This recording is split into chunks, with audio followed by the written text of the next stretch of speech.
What's up, everyone? Welcome back to another episode of the Heel Hookers podcast, episode 229. We are back reviewing a pretty alright card overall from UFC Qatar. The prelims were pretty bad overall. Main card was pretty damn good. With some mixed results. We'll get into all of that, but before we do, don't forget to like and subscribe. We appreciate everyone that does. Let's go. Don't forget to drop a comment too. Let us know how you felt about all of these decisions. Maybe some of the knockouts, some of the finishes, Yeah. or something like that. Let's go. Something along those lines. Yes. UFC Qatar in the books. The second to last fight night card of the year. Yep. Got one pay-per-view, one fight night left in the Apex. But the last one on the road. Arman Tsarukyan, Dan Hooker in the main event, 155-pound contest. Number one contender for quite a while now, Arman Tsarukyan. 19-month layoff heading into this fight. Dan Hooker was on about a 15-month layoff, I believe. Yes. So both of them getting nice lengthy times in between their last fights to now. It was one of those things of we all knew more than likely how this fight was going to go. But we were just hoping Mr. Dan, the Hangman Hooker, could go out there, do the damn thing, and get it done. But unfortunately, second round, 3 minutes, 34 seconds into the fight, Dan Hooker gets submitted by an arm triangle choke by Arman Tsarukyan. Overall thoughts on the fight? How you guys feel about it? It was just like you said, kind of new to expect this because going into it where it's like, oh, hope he can do what he can do to Gamrot. It's just... This obviously was so unlikely because obviously, one, Arman has so much more power in his striking and his shots than Gamrot does. And his grappling is a lot better and he's way more flexible. And boy, did we get to see that on display. Like, he has so much more in his arsenal to use against Dan than somebody like Gamrot does. So it was just, it had to go this way, didn't it? I was about to say, that guillotine spinning around, almost giving up your back, but being able to keep spinning with your flexibility and get into full guard. That was insane to see. Like, I was just like, oh, okay, that's a thing that just happened. But no. The one thing that sorry, go. I was just gonna say, Dan just trying to do what he did against Gamrot, where he kept trying to threaten with front chokes, and it's just like, Tsarukyan's not going to be as threatened by those, and just ended up getting taken down for it essentially. The one thing that I was super surprised of Dan going for it was I think it was in the first round, but it was just like defending whatever and just like trying to hop onto the back of Arman. It was just, it's one of those things where it's like I definitely I expected him to use ninja choke, gillies, whatever on the takedown attempts, as like just offensively going against the grappling of Arman with his own grappling. I didn't expect this motherfucker to legit try and take position and try to do that offensive wise. That was the one big thing of just like, what are you doing, man? Because it's like you said, obviously he got taken down off of both of the attempts of going, for the choke. But it's like, that's more than likely he's probably going to get taken down anyway. So now, you're just trying to go with the threat of something. Obviously, like you said, it's going to be much harder to do that against Arman than someone like Gamrot. But it's just, you think you're going to tell Dan Hooker of just like, oh, you shouldn't be so offensive because it might not be as effective against this guy. Bro, because even to the point when Arman had him down and he was in side control, kind of working for like a crucifix, and the way Dan was just nailing elbows into his head, and he got Arman off of him that way. Arman left that position because of it. Like, you could tell he was like, I don't want to sit here and get elbowed in my head. Like, this is crazy. Why are you doing this right now? But like, it's like Dan is going to be on the offense all the time. All the time. Defense 10%, offense 90, and it's 5 and 95. Like, you know. And then the one other thing that I was honestly overall surprised with, because it's like once Arman got Dan to the ground, that's where you obviously saw just like the very big difference. But all of just the like clinching and like little bit of grappling while they were just like still on the feet, Dan looked way more comfortable and way more just like in control, not like just totally in control of the situation, but just felt comfortable in those scenarios with Arman than what I expected him to. I thought it would just be more of like, oh, he's getting a hold of him, and it's like, oh, being a bit frantic and just whatever of like, I got to keep him off me. I got to whatever, you know what I mean? But it was like the first round, the first takedown Arman attempted, it was like a double, I'm pretty sure. Dan defended that fine, hands on the hip, you know what I mean? And then it's like just a few times in the clinch of like going for knees and like just willing to be in a clinch exchange with Arman up close throwing shots. And it's like, it's not like he got the best of the exchanges. Arman landed some good shots in there as well, but it's like just the willingness to embrace that close fight with Arman that I was definitely a little bit surprised of that from Dan Hooker overall. No, yeah. That's definitely like a lot more surprise, but it's one of those things where like Dan was saying beforehand, where he's saying, on the feet, fight's going good, feet in the air, it's going bad. It was kind of like not going good in either scenario for him. He was not really winning a lot of the exchanges even on the feet, so it's just one of those things where it's just like, yeah, Arman is just like levels above. I mean, Dan even said that, but I think even to his point with like it being on the feet going good is he knows he has a chance. He says it himself. He's not a great wrestler. He's not a great grappler. He's not any of this, but you can't count him out of a fist fight. So if it's on the feet, at least there's the chance that he's going to get something off. Like, No, yeah. And it's definitely something too, where it's like, obviously Arman is not the greatest striker. He's not more striking oriented. He's been picking it up and he's been getting a lot better, developing his skills for sure. But Dan is a slow, ploddy, methodical striker. You know what I mean? In the 155. He is not fast. He does not swing fast. He is not explosive. He does not have that kind of mechanics to his body or like just him at all. People that are just faster and more explosive than Dan Hooker consistently give him problems throughout his career. That's why it's something of Dan Hooker. Yeah, he obviously fluctuates between being higher and lower in the top 15 at 155, just depending on where he's at of just wins and losses. But it's like, that's why he's hung around longer and just higher in the division than someone like Michael Chandler, even though he lost to Chandler. It's like Chandler's the most explosive motherfucker that 155 has probably ever seen and is ever going to see. Like, that is so easy for him to just land a big shot on him before he can do anything, and then he's just down. You know what I mean? Arman, just a good fighter all around, easily the second best lightweight in this world, just at worst. And he's just way faster than Dan. This was just a nightmare matchup from the start, and it's just, that's why it was just the hope that he could go out there and get it done. No, yeah, exactly. But with that, obviously in MMA, things are constantly going fast and moving at a light speed. So with Arman finally getting back out there, first time in 19 months, actually having a good performance, getting a finish, getting something for the fans to just bite on and hold on to, just like, oh yeah, you can be an exciting fighter in this division and actually be someone in this division. Actually got himself some hype and some life for some talks of what is gonna go on next for him. And it finally feels like at this point, everyone is finally like, yeah, Arman versus Ilia. Arman should get that title shot, and we want to see him fight for the title. Yeah, I do want to see him versus Ilia. That is such an interesting fight to me.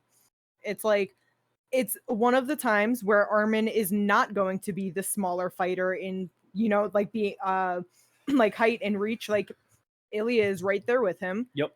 And then Arman is abnormally built for this division, where he is obviously like just super stocky. He's not that tall, but he still carries like incredible flexibility, speed, athleticism, and all of that. It's not like because he's shorter and he has all this muscle that he is now slower or stiffer or whatever, So it's just an interesting fight, Obviously, Arman has shown that like he can be hurt. He's been knocked out once before, way earlier in his career. I'm sure Ilia could knock him out, but it's like with him seeming a bit slower at 155 and Arman having the highest level of grappling that we'll see Ilia against so far, it's a super interesting fight.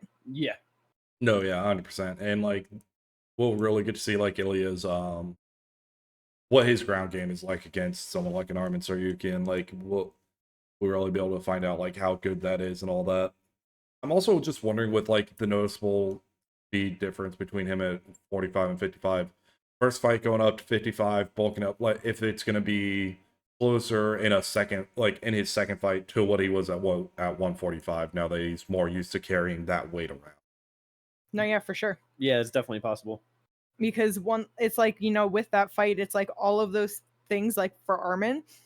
But Ilia is such a methodical fighter, and he's just such a good fighter. It's why he is where he is and like has the record he does, you know?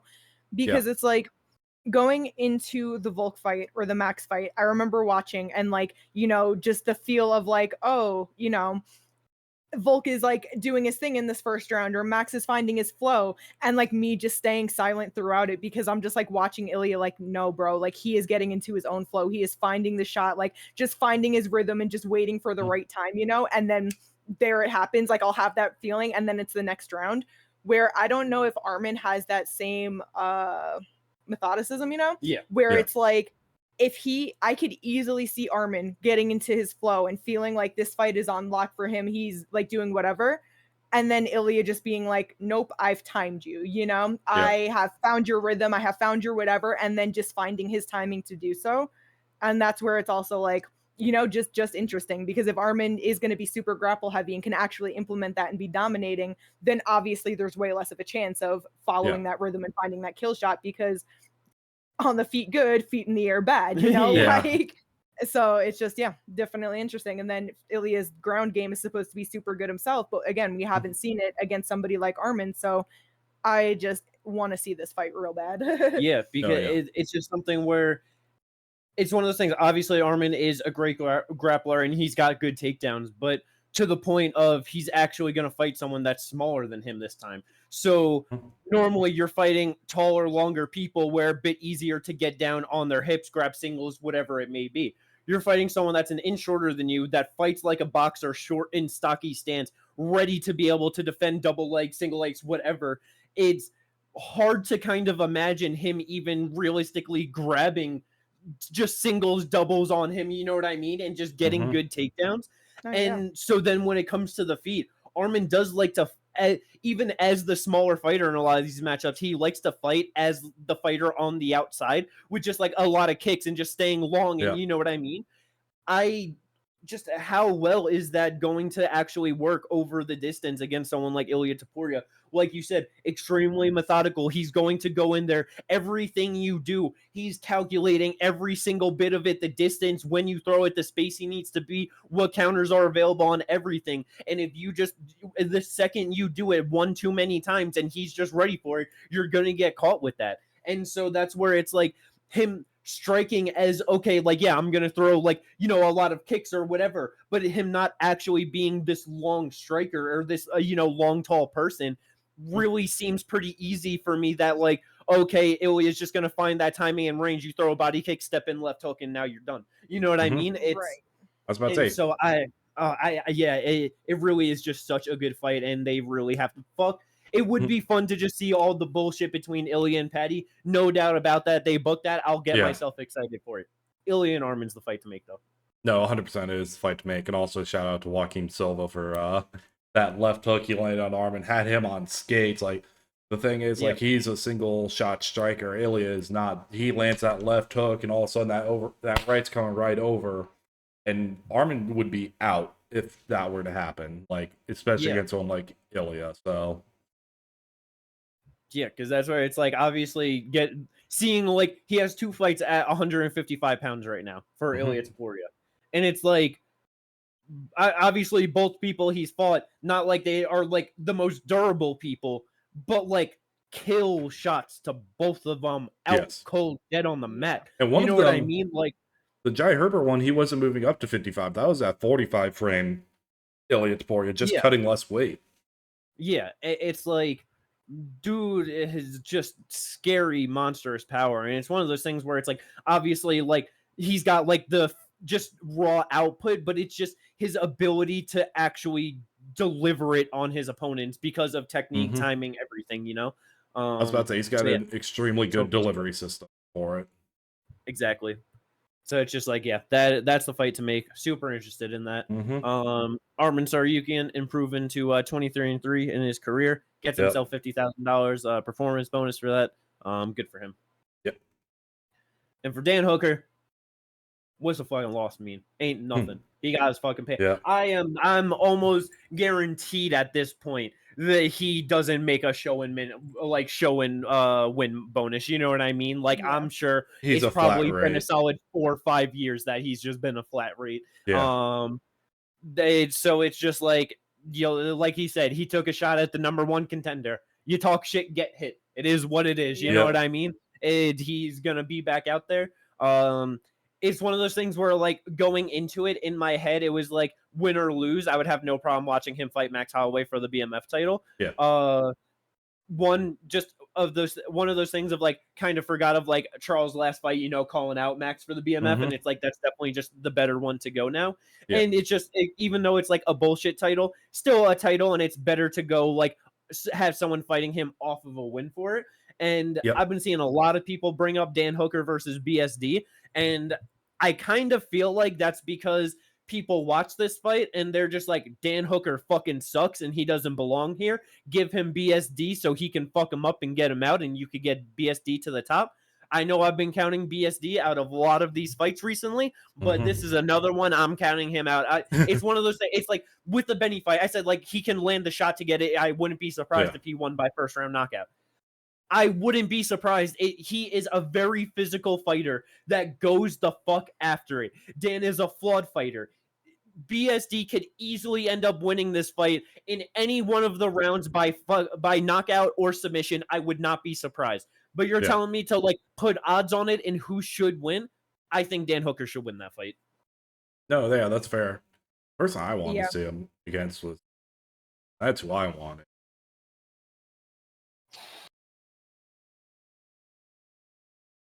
Oh, I love it, and it's like, I honestly feel like BSD has a better chance to finish Dan Hooker. Right.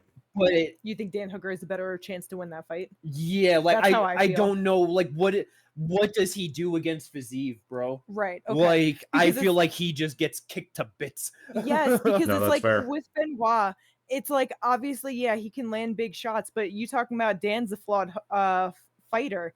It's not like BSD is unflawed, and that's something we have mentioned many a times.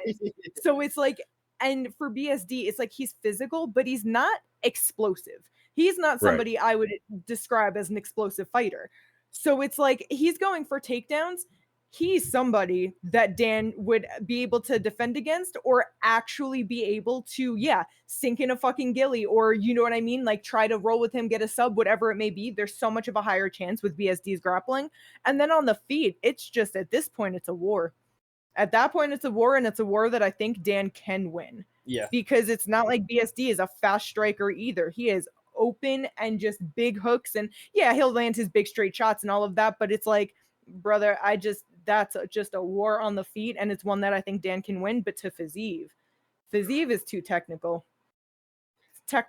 He's tough, he's smart, he will go to a war, but if he doesn't have to, he will easily just win a fight doing his game plan, and I think his game plan is a game plan that could beat Hooker. I like you saying Fiziev. All I could imagine is this fight is just Dan Hooker versus Edson Barboza Part 2. I see his legs and body getting kicked to bits, and that's just, like, that's because that's what happened. Like, he got kicked so much in the body where he was just getting folded up and falling to the floor and getting back up. One of the craziest displays of toughness ever in a fight. Like, I can't, bro. Like, as like someone that's just done little bits of fucking, you know, like, training and striking, it's like, I hate getting hit to the body. Fuck that. I'd rather get hit to the head. To get folded over multiple times and and to just get back up and keep going, like, bro, it's one we obviously know how tough he is, but, like, one of the biggest displays of Dan Hooker's toughness ever in a UFC fight. I think that's a repeat of that. It quite possibly could be. Yeah. I mean, shit, it's gonna be fun for as long, you know, like it's like Dan But Hooker's hey, gonna have his moments. He's gonna land his shots, but like, I'm like, I get what you're saying, I'm but scared like for my boy. at the same time, he's not taking brain damage in that fight. Then that is very true. Like, That is. There's the trade-off. There is brain damage, but potentially winning a split decision, or getting a knockout, or getting getting TKO'd from shots to the body. Like what? No, yeah. I get it. That was definitely a thought that I had for a while with that fight. It was just like, well, at least he didn't get a lot of brain damage like that. But yeah, it's either way. Like if you go, it's one of those things where like I was talking about with Kate earlier. It's like because even if like in my head it was like if he beats BSD, maybe you go Fiziev then, because I just feel like having him fight both of them at some point or whatever, it's just the perfect tie-in to like just get them in that BMF conversation. You know what I mean? Right. Because those are the only two other guys in the rankings at 155 right now that even closely represent the BMF argument. No, yeah. I get it. So it's like either way, it still would be fun. It still would be good. I'm just trying, because they might do that just because like I don't know what they do with BSD, because unless like Patty is 100% willing to take a fight in between, Gaethje isn't. They could do Patty versus BSD. I doubt they do it. That would be fucking awesome. Yeah, I'd love it. Like that'd be a lot of fun. But yeah, it's 155. It's one of those things where most of the fights that you put together, they're always going to be good. As time goes on, it's slowly slipping on, just it used to be it doesn't matter how you match it up, you know what I mean? It's going to be a good fight. Kind of slipping on that a little bit, but hey, we still got good fights that can happen for sure. Yep. Sadly, I did get a win on my draft with Arman, so yeah. Hooray. I'm already gonna lose. I didn't need to add that kind of a point. You know what I mean? Like, damn it. Let's go though. Co-main event, welterweight bout, big business going on. The last piece of the welterweight puzzle to the end of the year. Ian Machado Garry taking on Belal Muhammad. Ian gets it done by unanimous decision. It was over like for going to decision, one of the, if not the most exciting decision on the card. Definitely one of them. It was definitely a solid scrap between them. But it was definitely one of his more exciting decisions too. Yep. Yes, that's for sure. That's for but it's like even with that, it's just like overall, it's not like it was some crazy fight or like that. Very competitive throughout. Ian just a step ahead. Yeah. The one thing that was just crazy, bro, like big it's just one of those things where it's like people are just gonna talk shit of like, yep, Belal Muhammad sucks at wrestling, and it's just like no, that's just not true.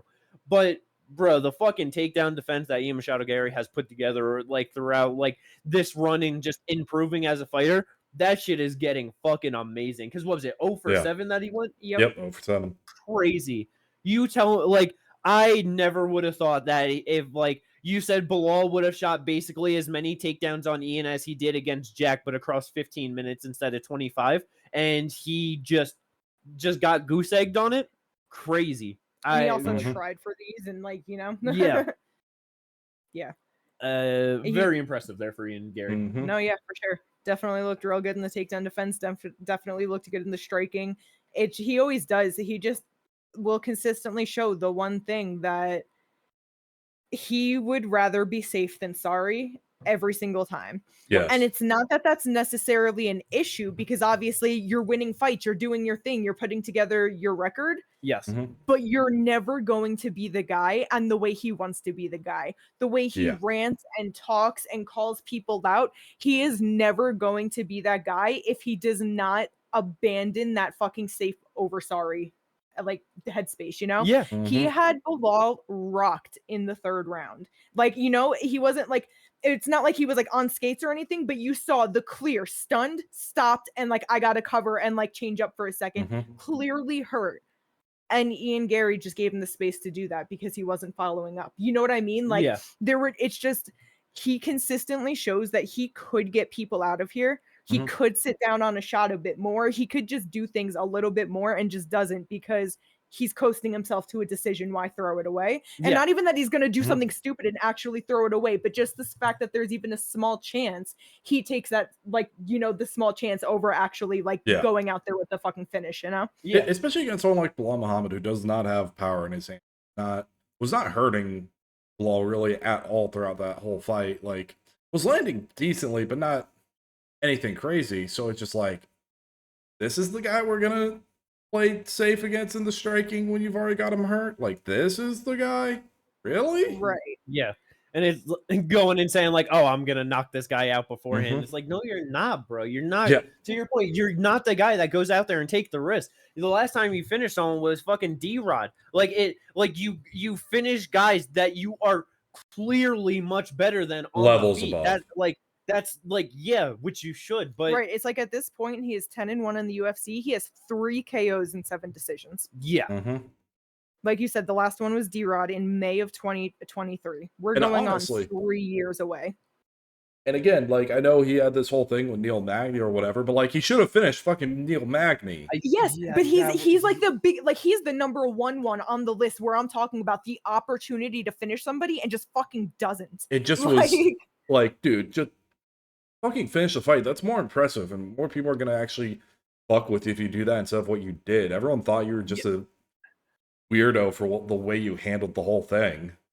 Yeah, because it's one of those things where, like, especially as time goes on, people don't remember the fights, and then you get new people that come into it. They didn't watch the fight. They're not going to go back and watch the fight. So they just check your record, and all it says is a decision over Niel Magny. It doesn't say a dominant win. It doesn't say you had him butt scooting. It doesn't say anything that fucking happened other than decision win. Exactly. And so when it's like, when you have all these other prospects that are like these guys coming up with you that are going out there and starching him because they're actually trying to finish people, and you're just like, and you want to be like, oh, but I'm the guy, look at how I dominated. It's like, no, like, yes, like, that is definitely impressive to be able to show how good you are against someone and be able to dominate them for a consistent period of time. But it's like, if you can dominate them to the point where you can clearly finish them and you just aren't taking it, that just shows your lack of instinct to go for it, and people don't want to see that. There's no interest in that, because it's just, that's why people love someone like Charles Oliveira or whatever, because even if you aren't the most technically sound person, or you aren't technically better than your opponent, you're going out there to fucking finish your opponent in every goddamn moment, and that is going to get you wins against technically better fighters, like that you shouldn't have beat, but you went out there to finish them, and so you beat them. Like, it's just, that's why you almost fucking lost to Carlos Prates in the fifth round, because you just fuck around. You don't, like, you're not out there with the killer instinct. You go out there with the killer instinct, you should have taken that man down and fucking subbed him out. But no, you, like, that's such a problem at the higher level in MMA. No ability to finish fighters, because now you have to be perfect for 25. And again, and especially at 170 right now, like, we're talking about fucking Islam and Jack and fucking Carlos Prates and Michael Morales and Shavkat. All of these people that consistently finish fighters more often than not. What you plan on staying safe 25 minutes over and over and over and over and over again, and then when you don't look good, have an excuse for, oh, I was injured here or whatever. Like, no, like, that's you gotta find a way to get them out of there. Yeah, and going back to the Niel Magny one, just to do like a compare and contrast with the people in the top 5 who he's gonna be around. Carlos Prates, left hook, first round knockout. Mike Morales, first round knockout. Shavkat, second round guillotine. Like, they all finished him. Hell, his someone who used to train with Gilbert Burns finished him in the first round with an arm triangle. Like, these are the people. Like, he is finishable, and you had him in very finishable way with the leg kicks, and he was falling over. Just have him stand up and keep kicking the legs. Eventually, they were going to call that fight because he couldn't do shit. But no. Bro, you want to talk about he's finishable? Niel Magny has 13 losses, and only 3 of them are decision losses. Yeah. He has been knocked out 4 times and subbed 6 times. He has only lost 3 decisions. Yeah. And you had this man so ready to be fucking finished. And you said, nah, let me take this to a decision. Yeah. Yeah. It's And that's why it sucks, because it's like, and it's like, didn't even want it to just be a whole like kind of shit talking on, like it wasn't even like in my head to like start it that way. But he it's looks just good in there. No, yeah, and and he deserves to fight up, like. But it just all to like wrap it up and bring it back to it. It's just your point of how he always talks in a way that's just not representative of himself. Yes, you are a great fighter. You are possibly one of, if not the most skilled fighter in this division. Like, you are goddamn good. Yeah. But stop going out there trying to compare yourself to Prates and Morales, acting like you're going to do the same shit when that's just not your thing. Just be you. Be you, and people will respect it so much more. Do you think do Movzar? You got to say that you will beat every single one of these guys next to you to fight Islam if you have to. Yeah. I mean, shit, at least he's a fucking striker for the most part, so people are already going to respect him more than Movzar. Yeah. I was going to say, do you think people would respect him more if he at least made a joke of it? Like, bro, I'm trying to get the most decisions in the UFC. Yeah. I want to break. Who is it? Neil Magny? Neil Magny has the most decisions. Yeah, it's like, I want to beat Neil's record. You know what I mean? That's why I decisioned him. That would have been so much more funnier, and I feel like people would have blew past it. You know what I mean? Turn it into a joke rather than an excuse, and it's 100%. like, yeah, you know, or at least own up to it. Where it's like, dog, I want to win. It's like, to your point, if you are real, people will accept it so much more. Everyone's always going to talk shit. There's always going to be that, but so much more people would respect you. The thing is, he's got Sean Strickland syndrome, where he talks like Conor McGregor, but fights like Sean Strickland. That's what it is. I'm a savage. I'm a warrior. I'm going to go out there, finish him. Decision merchant. Like, that's what you are. 1-2 teep. Like, that's not obviously what Ian does, but like, that's the idea behind it.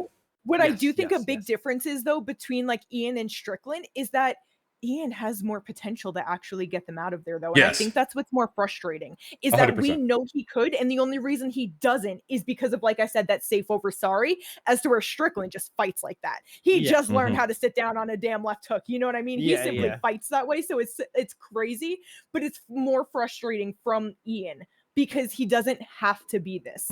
Like, for sure. Like, you could be a decision guy and it'd be fine. Look at Nate Diaz. Look at Nick Diaz. They got their, finishes here and there.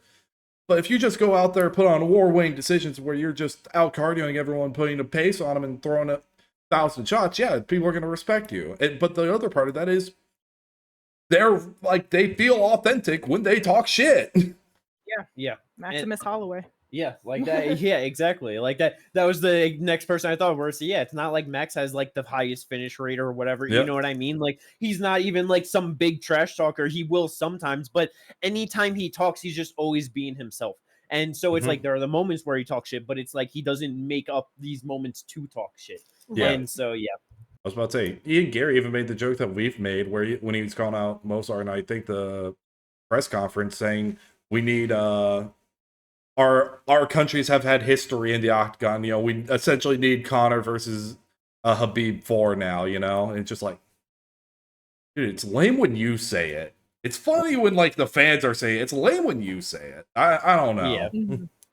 No, yeah, it's just because it's just one of those things where it's just like, it's just, like the fans or whatever are just gonna like talk shit or like say things, but it's just like there is like nothing close to that connection between you and Islam. Like, it is just so far removed, such entirely different people, that it's just that it's like, don't like, there's no point to even try and act like it's something, right? Because also, as much as Ian is like, like he might like say things where we might be like, okay, bro, like you're doing too much or you're a little annoying.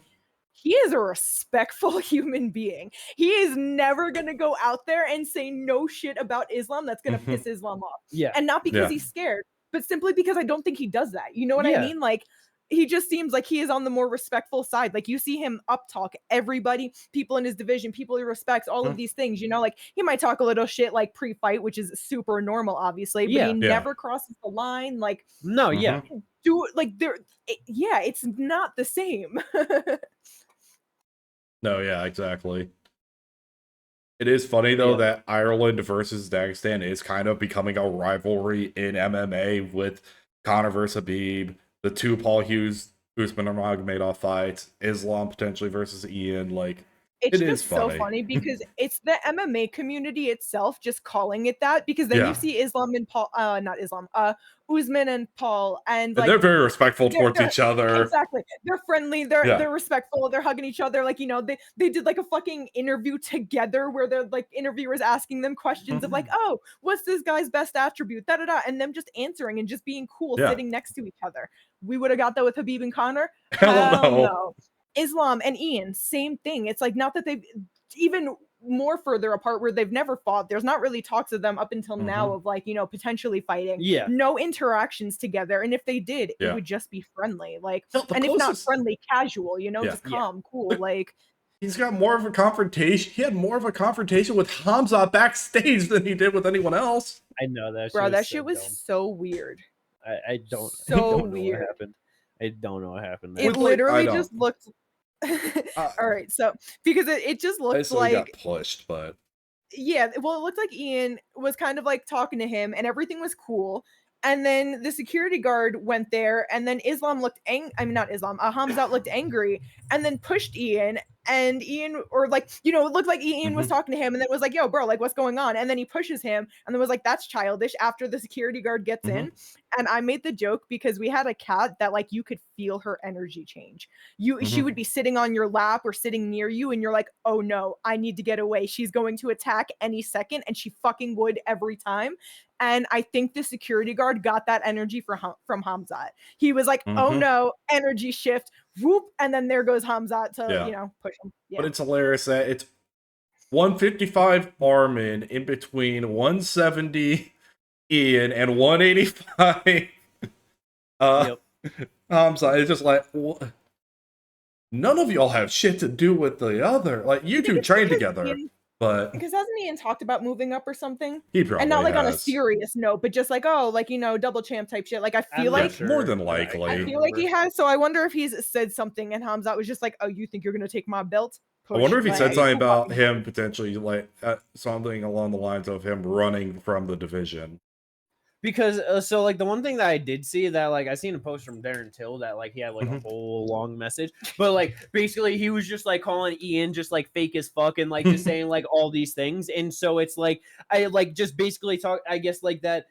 But it just also didn't make sense because he was saying that like Ian was being fake because I guess like he's talked shit about like Hamzat or something before, like but that's the thing where it's like I don't remember anything, but then it's like in person was just like acting all cool and friendly and stuff, but then it's just like to the point of the video it's like Hamzat was all cool and friendly and then all of a sudden he just fucking pushes him out of nowhere, you know, like, so it's just like I don't know, it was just to be fair, a whole weird. I couldn't hear whole anything in nothing the burger, video, you know, so who knows what was said, what was done, blah blah blah blah blah. Yeah. I was But about again, to to the point that Ian doesn't say anything out of line crazy, where it's like, you know what I mean? For a second, I thought Darren Till was going to call Ian a fake nice guy. I'm like, oh, is this the next John Jones situation where he's like being the fake nice guy, and then all of a sudden we get like the DC John Jones interview where, hey, pussy, you still there thing, and then goes from there. Because it's like, because I know he brought up like saying something, I guess that he was like talking shit about like Leon's performance or something, and he was just like, you got kicked out of the gym, and like it's Darren Till and his goddamn fucking UK shit. I forget the goddamn word that he used to, and like that he just called them, but it was just one of those things where it's just like a funny word, just that just talking shit. But yeah, either way, so like I don't know. Sausage? Huh? I said, did he call him a fucking sausage? A tosser? Nah. Because I know that's something Tyson Fury said a lot. Nah, I don't know. Oh well. But either way, yeah, to the fight itself, fucking Ian it was classic Ian, moving on the back foot, working behind the jab. He was busting up Belal's face. It ended up busting up on both sides, really just cooking him with the jab. He was throwing a lot of leg kicks too. Those kicks to the knee, like the oblique kicks, like those were fucking big. And just, like, I don't know, those felt like they were through with ill intention. And it looked like Belal was affected early by them. Yeah. Movement just stifled the way, like, even he moved a couple times. I was like, oh, that doesn't feel like a natural movement. That feels like a compensated movement, you know? But yeah, it just the the long range weapons, just jabs, kicks were just on point, movement on point as always. And like I mentioned earlier, the takedown defense was just absolutely stellar. And all of it just caused it to be a nightmare problem for Belal Muhammad. One of those things, like you said earlier, Ginger, like it was like as we're watching it, it's like it, and that's why I hate the just judging or like the scoring criteria and like just how it is and stuff, because it's like, yeah, you look 2 30-27s and a 29-28, and it's just like, oh yeah, Ian Garry easily won that fight. And it's like, yes, he did, but it was competitive throughout all of it. It wasn't like a bludgeoning, it wasn't a domination, you know what I mean? Like clearly won it, but it's like Belal definitely made a good account of himself. It's like, just it's someone like he's like 5 inches taller than him or something like that with a big reach advantage. Like, and it's just a lot younger, extremely skilled fighter. It was just reach advantage. Nightmare fuel for Belal to get up there and get a win. In terms of the actual reach, not that big, 2.5 inches. But he is 6'3" versus 5'11", and like that. Some people are like, "Oh, that's not a lot." It's like, all right, if you're 5'11" right now, imagine someone who's 5'6". That's the height difference between the two. You know what I mean? Like, yeah. But yeah, so just super good for Ian. Going for that title shot, not getting it. Probably not, just like because literally the only way he gets it is if he's the one available, because that's obviously one thing with Ian is he makes himself available, he stays ready, he is constantly in shape. So it's like if anything goes wrong, I wouldn't be surprised if he's called. I wouldn't be surprised if he was the one to be made the backup fighter in any fights made, just because he simply is the most reliable. Like there's definitely a chance, but that's gonna be, you know, if somebody pulls out. Circumstantial.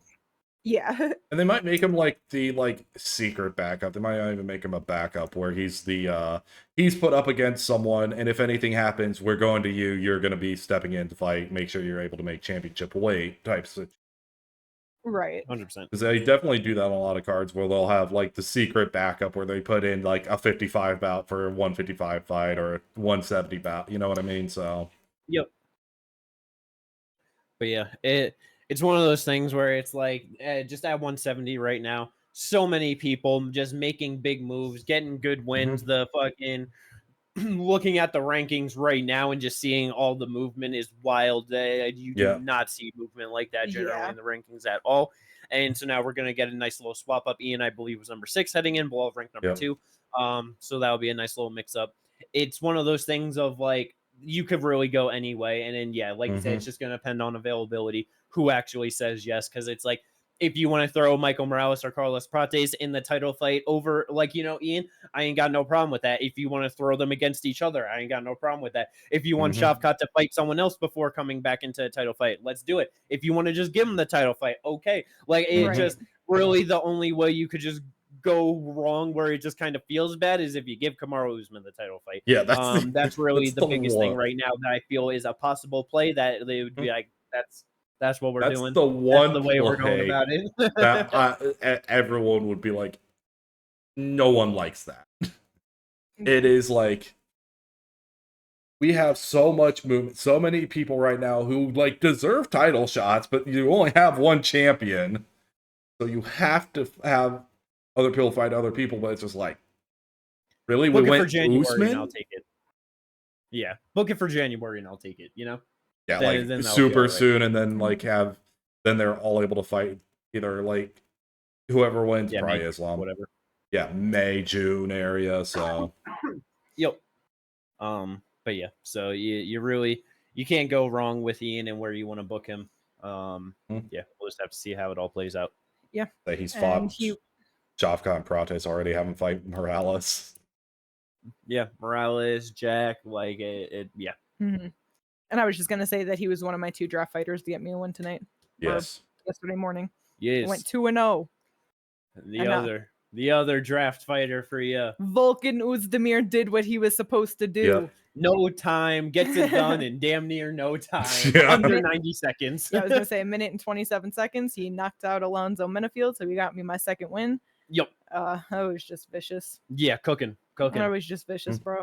Put it on him. Big barrages of punches. And that was the thing, like with the end and like after he clipped him, was just putting on him. It's not like he was just swinging wild shots. It was just cooking him and touching him all over, and then landed that knee, and oh my god, man! It was that knee that initially hurts him. He lands a lead uppercut into a lead knee, which is an insane combo. And then, like, after that, he's on the cage, he's throwing. Alonzo with pretty good movement gets hit with a couple uppercuts, and then just a straight left from hell comes right over the top, and that's what folded Alonzo.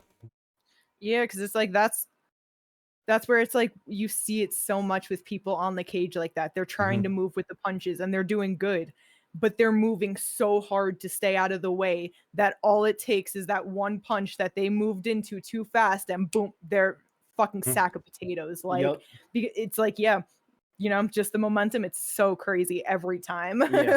Yeah. It's like I had one like big one with that. Just like is like fucking Dustin knocking out Connor, where it's like he clipped him, he had him hurt, and he was just kind of moving on the cage, and then he just fucking moves right as Dustin threw the right hook, and it right into it in the way he just fucking just shuttered down. It was just like you're fucking done, bro. Like because you're doing good until you're not doing good.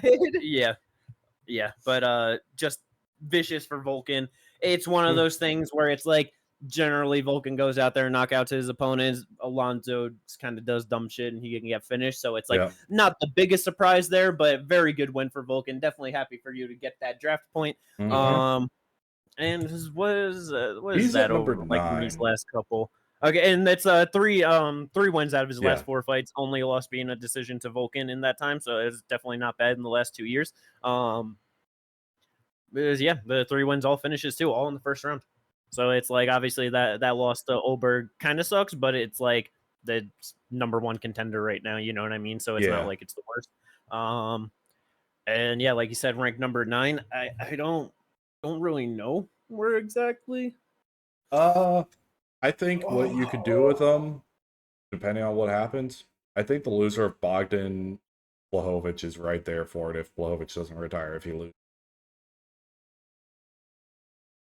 Yeah, I feel like I guess that's hard because I feel like if he does lose, I feel like he does probably retire. Yeah, and if that happens, then you do Aleksandre Rakic. Bro, it's one of those things. It's one of those things with Rakic where it's like I feel like he just needs to fight an unranked fighter. You know what I mean? Probably. It's just hard. I was thinking it's a rough one. It's fucking scary as shit for Volkan. Yo, let's do him and fucking Khalil. You know what I mean? I think that's scary for both of them. It is, but I think more scary for Volkan. But like, I feel like Volkan gets cooked. Probably, but brother, it's like it's like obviously it's currently a 1-fight win streak, but it's like Azamat's obviously he's fighting. I was about to say Khalil also just lost. Yeah, so he needs to be fighting down. Or did he just fight? I forget. He just fought fairly recently. Oh yeah, because it was Rakic. Right? Yeah, it was October. Yeah. Because so it's like he definitely deserves to fight up. Hill's going to be out for a while. Dom Reyes should not be fighting. Well, so because I was kind of thinking Azamat, because while I know he should obviously be fighting up, but it's just one of those things of timelines, and so it doesn't always happen that way. And I feel like sometimes, like especially for a guy that's number 7, that's exactly where you get caught up fighting either forwards or backwards, just kind of racking up the wins. Yeah. That if he wants to fight and Rakic is available to fight, and you know what I mean? Yeah. Sorry, I meant Volkan. Yeah. So like if Volkan is like, available to fight and Azamat just wants to fight, that's easily something because, just one of those things. Because then he could be number 9 and end up anywhere in the top 5, like, or fighting in the top 5, Yeah. I don't disagree with that. The thing is, like, with right now, so we know that, so Photon, champion, Ankalaev needs a fight. I don't think they're going to give him Yuri because we don't know what's going on with all that. Olberg's probably fine for the title. You could do like an Azamat Magomed, just jump him up, see what he's able to do there, and then Volkan and Khalil. Yeah, like if they are able to like actually get like that's just the general better progression, but it's just like it's just shit like that, and especially with Khalil, like he's definitely made himself a big name, so it's like they could easily just be like, no, that's not a big enough fight, and like I wouldn't be surprised if they did Magomed Khalil, you know what I mean? Yeah, but bro, the fucking I mean, it's like I don't want to see it for Volkan. It would be great for Azamat, but like, bro, the boxing and that shit, that would be fun for as long as it lasted. I do Yeah. think Azamat definitely gets the better of it, but like Yeah. that would be fucking oof. No, it'd be Yeah, 'cause fun. we see Azamat has stupid fucking power. Yeah. And so it's like the only people that got Volkan out of there via TKO was ground and pounded out of there by DC in yeah. Yep. 2018. And then Yuri, second round, just one overhand right. Yep. It Mhm. feels like Azamat has that power Yeah. that he could just go out there and one big bomb, he might put him to fucking sleep. Yeah.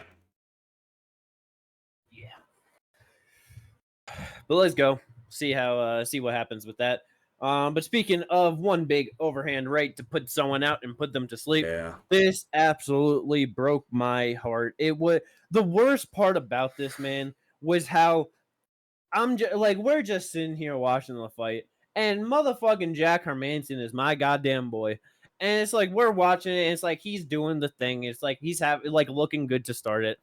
And it's like I'm just sitting here like just worried. I'm just like, I don't know, man. And it's just like you guys are just trying. It's like no, like he's doing that. Like he's looking good. He's just all he's got to do is just keep doing this. And it's just like, yup, he's just got to keep doing it. Grazing shot on the ear, and it just done on the. That was just so goddamn heartbreaking to see, man. Oh my god. No, seriously. It was funny though, like before that happened, like when the fight first started and just looking at them and clearly a 155er moving up and a 185er moving down and just meeting in the middle because the size difference was so crazy. Yeah. It did look because it's one of those things where it's like it's not like Jack is a small 185er. It's one of those things where I feel like as time has gone on, there's obviously just much bigger ones now, but it's like he's not so. I didn't think that a 170 move would ever be in the cards. I know, so it was never. just like crazy to be like, okay, he's doing this, and it just made weight and everything. But yeah, Myktybek, you monster! Why'd you have to do that to my boy? Yeah. Yeah, but also what made Jack come back so soon, move down 15 pounds, like, you know what I mean? He got knocked out in June by RoboCop. Yeah. Yep. And then said, yeah, let me move down 15 pounds and fight Myktybek a couple months later. I don't know, man. 5 months. Yeah, I don't know. I don't. He probably should just hang it up at this point. I would like so rough to see him retire and then do like the UFC BJJ. That'd be cool. No punches. Yep. No kicks. That's good for him. Yeah. Get your jiu-jitsu off. Yep. But so good for Myktybek. Gets it done. But yeah, just it's rough, sad. Yeah. Like you said though, it was very funny seeing the size difference between them. Yeah, the size difference was funny. It was just like a very obvious, 55 or 185 meeting in the middle. Yep. Well, let's go. Moving on down the main card. Only 2 fights left on the main card. Both winners getting performance bonuses. Yep. First one, talk about heavyweight contest. Waldo Cortez-Acosta on about 3 days' notice flies out to Qatar to fight Shamil Gaziev on all that short notice, and just fucking cooked him. Yep. It just like it that was such a big shot. That just way faster, better fighter. And it's like he got hit with like, a couple big shots and like had to move in like, on the cage. Yeah. But it's like we saw that chin put on display against Sergey Pavlovich. So it's like not surprising he was able to eat the shots of Shamil Gaziev and then just instantly knock him out afterwards for it. Yeah. But yeah, it's not really much to say other than it just that happened. Yep, solid first round knockout. Continues to make Tom Aspinall look bad, and the UFC will continue to bring it up to just show and just make Tom Aspinall look bad. I don't fucking know what they're doing, man. They're being weird about it. He also called out he wants a fight in December on the 13th. The Apex card. So, would that be 6 fights this year? Yeah. If he was able to do that, it would be, because I'm pretty sure this was his 5th 4-1. Yeah. Yeah, it's absolutely cooking. Yeah. Any March, heavy... June, August, November. There is a hit. There are 2. Yep. There are 3 heavyweight fights on that card. If Damn, someone 3. I only saw 1. Yeah. That's because I know about 3. Kennedy That's because Buchecha. 3 people are making their debut. Oh my god, that's awful. Yeah, I was about to say. But if Kennedy falls out, him versus Marcus Buchecha, why not? Yeah. That's, let's do it. I wouldn't care. Wow, there's no reason to do that to Buchecha. Okay, anyway. There's no reason to do that to a... For me, what I'm saying is I don't want to do that to a debuting heavyweight. That's no, yeah. If one of those that you don't do that, but it's like, yeah, if Kennedy were to fall out, it's You just know what? like John the end of the Sheriff, day, they offer it to Waldo, and fucking Buchecha says yes, and it's like, fuck it, they agreed to fight each other. Yeah. Sean Buchecha Sharif wins, he's in top 5, you know. has a fight in the UFC already. Fuck it, if Yeah. Steve Asplund can't make it, do that one. Just let him get easy first I'd round rather knockout. see Steven Asplund versus him. No, yeah. Fine, Buchecha falls out and he fights Kennedy and Zetchku. Jimmy hates that. We talked about it already. It's just like they're like if he fills in for either one, it's both dumb. Yeah, but like, like Yes. I maybe Buchecha could do something with you just because he's just like he just at least has that legendary background that perhaps there's nothing Kennedy could do. Like it's just the dumbest thing ever. Like yeah. But either way, it's both dumb first round knockout. Well, it's both so dumb, let's see if and we can get a it's... heavyweight fight. Maybe they just throw something on that card. You know what I mean? They threw something else on the card. We'll talk about that a little bit. But yeah, good for Waldo. Gets himself a second $50,000 performance bonus in the month of November. So that's awesome. Yeah. This next one. Yeah, this was so good to see. Yeah, I so loved happy. it. I loved it. Motherfucking Kyoji Horiguchi back in the UFC. It sucked that we didn't get this fight on the Azerbaijan card. But happy he made it here. Yeah, they decided to rebook it, and it definitely was just smart for like them to rebook it because boy did Kyoji do great. First round was a little bit rough of dealing with the grappling. Yeah, but you know what's crazy is like the significant strikes are 49-6 in the first round. No, sorry. In total, like in favor of Kyoji, but the total strikes are 120-10. That's insane. Tagir got one number into double digits in total across 3 rounds. He threw 0 and just threw 0 in the 3rd round. Nothing. But yeah, to 120 of Kyoji. It's like I know that first round was a little rough, but I know for me I gave it to him. I was just worried that the judges wouldn't because they were in Qatar and they clearly like to, at least for Tagir's last one. That one was just like, bro, maybe you shouldn't have won that. I don't know about that. Anyway, but like, yeah. So Horiguchi won both rounds on the judges' scorecards. One of them gave a 10-8 for the second round.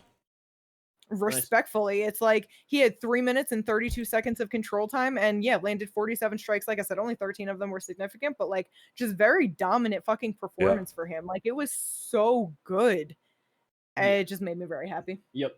And then that 3rd round just drops him twice. Tagir goes 0 for 0 on takedowns, strikes on everything. He had nothing that round and then got choked to sleep. Yep.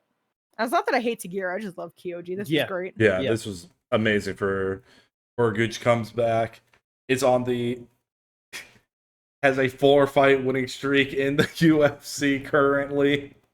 Yep. It's like, bro. That was good to see. 35 years of age. He just turned 35 in October. A world-class talent. 35 wins, 5 losses on his professional MMA record.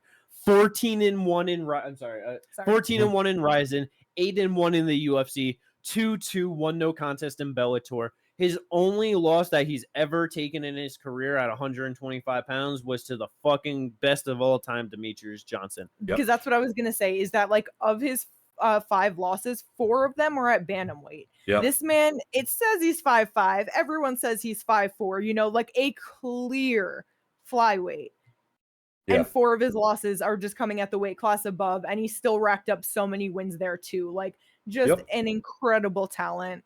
after his win was also incredible. Oh my Gets God. on the mic, just screaming, calling for Pantoja. He said, "I don't care if we're teammates. I'll still beat your ass. This is business. It's not personal." Like, yeah, it was awesome. Yeah. Ah! Yeah. Like the Yeah. resume of this man, like just going back, like it just making his fucking goddamn UFC debut and being fucking Dustin Page, like just a solid fucking win in your UFC debut. Fucking wins over Luis Godinho and fucking Ali Baguatinov, fucking Manel Kopp, Ian McCall, Hiro Masa, Darian Caldwell twice, Ben Nguyen, Kaya Sakura, Hiro Masa again. I'm pretty sure that's the third time that he beat him, honestly, at that point. Sergio Pettis, Tagir Ulanbekov. It's like the two losses on his record at 135 pounds to Kaya Sakura and Sergio Pettis avenged both of them. The first Sergio Pettis loss, he literally won every second of that fight up until he got knocked out. Like, absolute legend in just MMA overall. And yeah, happy that he's back. Sucks that he is so old, but it's like fucking bro. Especially if Pantoja fucking wins against Joshua Van, give him the title shot. I don't give a fuck. Exactly, bro. Pantoja might be like, I wouldn't be surprised if Pantoja was a couple months older. You know what I mean? Like, it's not like Pantoja has this age advantage over him. Like, or maybe a couple months younger, like, you know, but it's like he's right there. It's not like this is a 35-year-old man gonna go out there and fight some 30-year-old that's in his prime, you know? It's like, no, you're fighting Pantoja in a Pantoja prime. Pantoja is also 35 years of age, 30-5 record. Crazy. Yeah. Crazy. Insane. Combined record of 65-10 between them. That's fucked up. and if they were to fight, like, you know, in the next one, it would be fucking 66-10 because Pantoja would have won. So yeah, just incredible. Good for him to get the performance bonus. Definitely deserved that. Let's go, man. I think he could get the title shot just because flyweight is at such a weird position right now. If he doesn't, I honestly see them giving him the loser of Royval Kopp, because then that like definitively can get him a title shot right after that.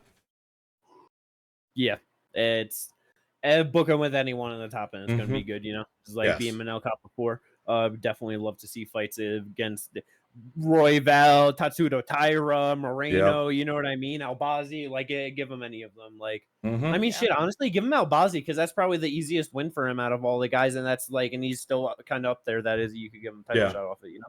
Yeah, I'd say Albazi would probably be the most ready. Yeah. So let's go. Yeah, that'd be awesome.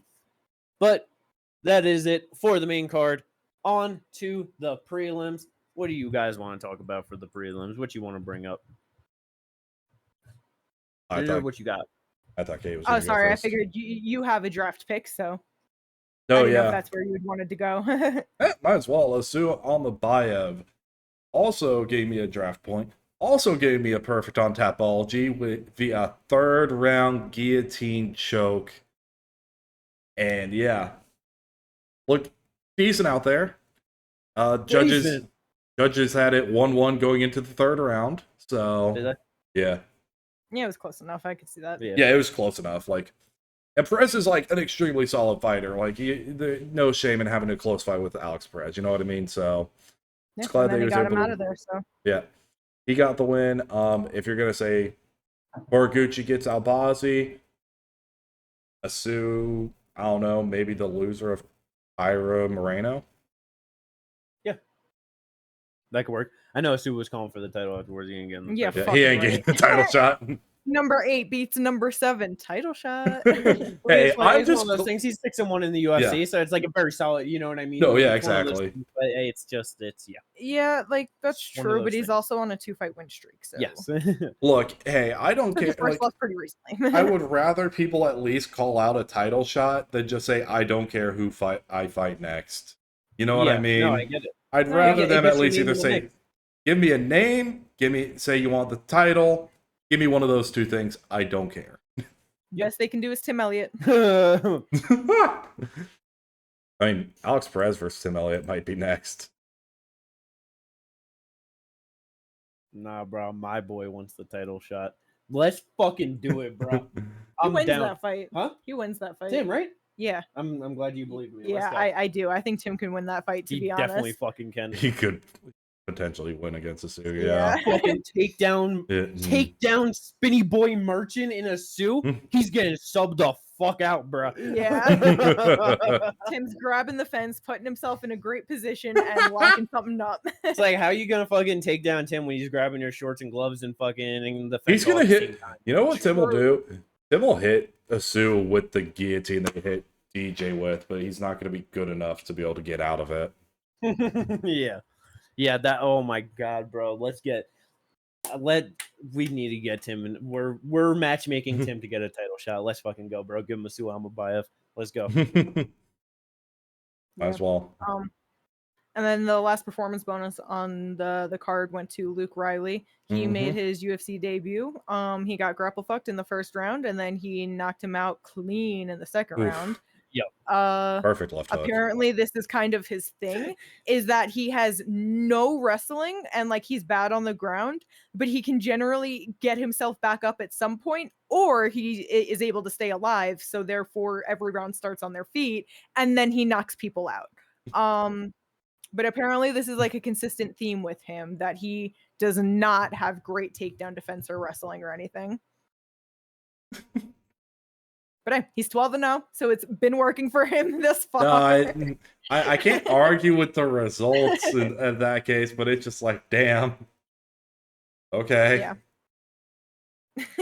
Yeah. Beautiful. 145, you have a Kevin Holland. Yeah. What about you, Holmes? What you want to bring up? Oh. I guess there's a couple more things. Where you want to go? I feel like the real one that has got to be brought up is Aleksandre Topuria versus Bekzat Almakhan. Yeah. Topuria, he's just good, man. He really is. He's got very solid pressure, just moves forward and just fucking puts on a very steady pace and just fucking lands real big shots.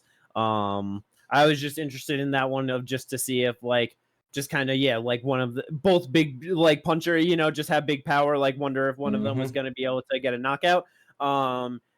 It just one of those things where it's like Aleksandre, just like his brother Ilia, they're very methodical fighters. Yeah. So it's like Bekzat was just getting beat up and like just constantly circling and moving away and trying to be very safe of that power. So of like just really trying to keep himself out of the line of fire and like getting knocked out. But it's like, he starts fighting people that are going after him a little bit more like themselves. He's going to start putting motherfuckers away. Yeah. Yeah, that was a very solid performance, improvement to 7-1. Just good to see. And just thinking about that too, legendary corners tonight with having Islam, Hamzat, and last night and Ilia all in different corners. So also had crazy. Patty in the corner. Current champs. Yeah, but we're talking about the fact that there was 3 current sitting champions. Where's the leave button? Where's all in the corner? Just get out of here. We're talking about the 55, 70, and 85 champ. 2 of them being double champs, one of them talking about being a triple champ, but he can't barely get his weight class together until now. Yeah. Patty. He cornered 2 fighters on this card. Wow, and how did they do? 1-1. There you go. To be fair, that's also it went for Islam. Bro, did you see that video of like Islam reacting to the Tagir loss? No. It made me really sad. Oh. It was just like him, like it was just a video of like him like in the corner, and it was just like it just showed like him like adjusting like his hood or whatever to kind of just be like, and then he just like went forward, so it was just like barely showing. Aww. Yeah, and I was just like, damn man, like that's just so rough. Yeah. But yeah. Because then the other one was Abdulrakhman Yakyaev. While he wasn't fighting a great opponent here, you know what I mean? It's one of those things where Rafael Sequeira, he shouldn't be in the UFC. He's literally 0-4 now, so this is obviously not a win that it's like, wow, impressive, like, just real quick, sorry. It's like, bro, you're an 11-0 undefeated fighter, and like now you're 11-4 and just getting stomped out. Like that sucks, bro. Yeah, like that's First round knockout, decision, first round sub. Yeah. It, definitely is rough, but from the little we've seen from Yakyaev, which is now 1 minute and 33 seconds between Contender Series and UFC, Yeah. he just seems solid, and like his record is solid too, which isn't always like indicative of like, oh, this, Yeah. he's going to be a great fighter, but it's like, once he got to 3-0, he's fighting a guy that's 7-0. He's 4-0, fighting a guy that's 5-2, 5-0, 4-1, 6-0, 6-1. You know what I mean? Like, just definitely solid. And for his fourth fight, fighting that 7-0 guy, it was in a 5-round title fight, and he won a decision over 5. It's just like definitely solid showings there. He's only 24 years old. He clearly has power. He clearly has the like whereabouts of like, oh, this guy's hurt and he's down. You know what? Let me just hop on the neck real quick. He has subs. Like, I'm just like, he might be some guy to actually be a solid contender in the UFC, Yeah. But I'm super aware that this is not a great showcasing. No, you know what I mean? This is not a good win. Also, the guy he fought, who is 7-0, is currently only 11-2. But it's also like, I look at that, I wonder how good, like, dude obviously never been knocked out before, but hold on. I see what you see. Brother. Oh my God. Never in my life have I seen this as a statistic, Ginger. Holy shit. But again, keep in mind, holy 33 seconds for one fight, 30 seconons for the other. Currently, strikes landed per minute for Yakyaev, 20.95. Oh, a takedown average of 14.29 and sub average of 14.3. Clip it. Screenshot. I need to fucking, oh my God, where's my little snippet tool? Oh my God. Strikes absorbed per minute, 0.95. Not even a full strike. Yeah. That is hilarious. Oh my God. That's I just had to take a little screenshot of that. You're good, but it is funny because like every other win, he has one decision win. Round 1 ground and pound, round 2 submission, round 1 ground and pound, round 1 submission, round 1 submission, round 1 punches and knees, round 1 submission. Like, dude's a finisher through and through. Yeah. But yeah, man, so it's just like he just seems like he could absolutely be I'm weak, not you printing it on a sticky. Oh my God. I could have edited that in. I wanted that for myself. But yeah, at 24 years old, he just seems like he could be a solid talent in the division. That's all. It's 205, and not a whole lot going on there. Yeah. Fuck it. He's good enough. Cut it to size. I've seen enough. I know it's only 1:33, but I've seen enough. Give him Min Yang Zhang. No, 1 minute and 3. 30 seconds and 33 seconds. Oh, 1:03. Sorry. I've seen enough. I'm sorry. I'm blown away by those numbers. I've never seen anything like that before in my life. I know, it's so funny. Oofy Magoofy. Yeah. Let's see what we can do. Hopefully it's just good fun. And, yeah, it's 205. Yeah. We'll see what happens. Let's go. Ismail Nardiev sent Ryan Loder to the Shadow Realm. That was yeah, he did. Delicious. Yep. That's really Nurel Aliev and Shamrock. They had a crazy fight. That was wacky, wild. Yeah. Yeah, and then the opening bout. Oh shit.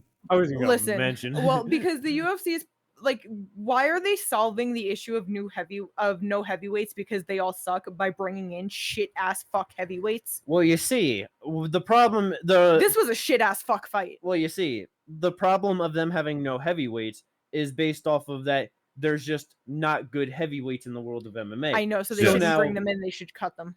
Well, no. Make a top 5. No. No. Yeah, make a top 5 and then keep like 15 of them. No, you blast them all. Cut the whole division.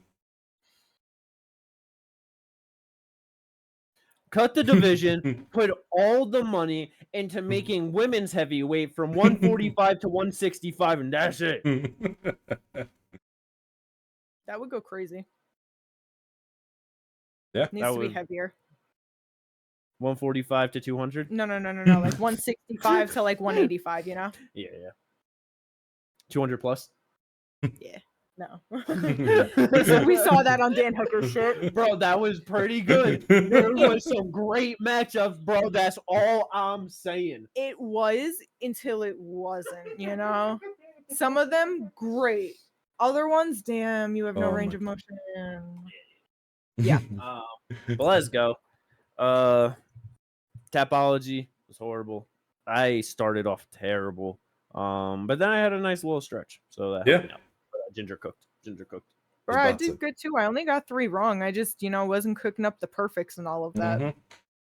I only got 2 wrong, got 4 perfects, 1 semi-perfect, and came first overall in the group as well at 815. Yeah, dog. Hell yeah. But we only have 2 more events of the year. Yep. Jimmy with 2 more fights. I have 4 more fights. Ginger also with 4 more fights. Yep. Stupid. The fucking worst record and the least amount of fights. I hate this game. Well, listen, if Ginger were to lose most of his fights, I think that, let's say he went 1-3, he would be 25-15 and won no contest. And if you won your 2, you would be 24-10. I think that's better. All I want to do is explode on the PFL for goddamn giving me a Shamil Gaziev fucking fight announcement for next year. In fucking more at the end of November, I finally get a fucking fight announcement for one of my fucking goddamn draft fighters for next fucking year. Fuck you guys, all right? How about that? Fuck yous. Yeah, but anyway, I'm winning.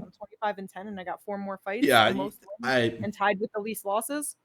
I think especially when you're gonna beat Ginger in your head-to-head matchup as well. Yeah, that's the one I'm losing. I'm going 3-1, and that's the one where Ginger's going 1-3. So foolish. You guys don't understand. You are so confident. I am this close to seeing if you'll take a tattoo bet with me on that fight. Oh no. Yeah, I heard he won't do that. You are way too confident. May I point to Poetan Magomed, please? May I point to Sean O'Malley versus Marab? Wait, we can't forget about our singular fight news. Yes, because by done it, got it. By golly, I think we done it. Yeah, Jesus Christ. I think you just had a stroke. December 13th, last fight night of the year. Yaroslav Amosov, the former champion of Bellator, current record 28-1, is making his UFC debut against Niel Magny. Yep. And wow, does this feel like a freaking easy win for Yaroslav? Game roll. Yeah, bro. It's like we were talking about earlier. We're going to see someone that is clearly better than someone and go out there and finish the goddamn fight. You know what? I love how this I figured it out. Yaroslav is going out there, subbing out Niel Magny in the first motherfucking round, give him Ian Machado Garry so he could fuck his ass up, and then we get Islam versus Yaroslav. Wow, Yaroslav versus Ian is a fucking good fight. And then Yaroslav versus fucking Islam? Banger. I love how this episode basically starts with talking shit about Ian. It ends with talking shit about Ian. Bro, not even trying to talk shit on some real shit. That's a good fight. No, it is. Bro, no, the lead up to what he was saying. Ian probably wins, honestly. He could, because he is a smart fighter and he's very well-rounded, but just... He has great takedown defense. Yeah. And it was just and it's one of those things where it's hard with certain things to compare and but it's the way that Yaroslav couldn't take down Jason Jackson for shit. I just... That's fair. I believe that Ian might have that same ability to defend those. I mean, but he's not as physical as a fighter as Jason Jackson too, so that's a big thing as well. Yes. True, but also Yaroslav, a lot of his most of his subs are anaconda chokes. True. So you know what I mean? I wonder if he'd be waiting for people to come at him. It's not like he's necessarily I'm going to take you down and sub you out of here, He obviously goes for takedowns, but that's not how he always grabs his subs. And if I remember properly, if I'm remembering correctly as well, I feel like Yaroslav versus Jason Jackson, damn near, if not all of them, those takedowns were all happening center of the octagon. and I feel like Jason just did great job, underhooks, all that. I wonder, it's, you know, a lot of times, like, Yeah, if he's people a cage can takedown. yeah, like, and if just obviously people use the cage to have better takedown defense, but if Ian putting himself there for the takedowns, Yaroslav might actually have better success. No, yeah. But yeah, that would be super interesting. I mean, like, brother, we've been talking about for over a year of how great this division is and how great it's gonna be, and we're finally in the midst of it, and we're just, yeah, let's throw fucking Islam in there. Let's fucking throw Yaroslav in there. You know what I mean? Like, yeah, let's fucking pump it up, bro.